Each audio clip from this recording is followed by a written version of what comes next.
Plato lived and taught in Athens in the 5th and 4th centuries BC. Taught by Socrates, Plato in turn was the teacher of Aristotle. He is widely regarded as one of the greatest and most influential philosophers in the Western tradition.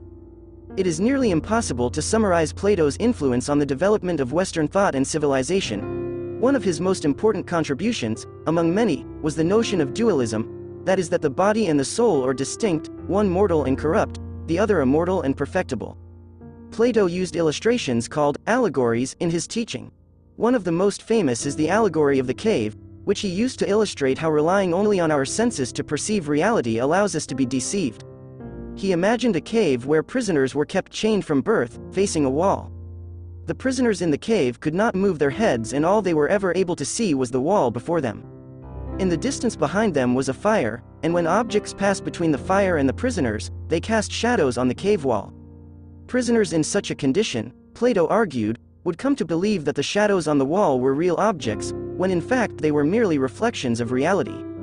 If such a prisoner was released and was able to see the fire and the material objects casting the shadows, he would believe them to be unreal and would continue to believe that it was the shadows on the wall that were real.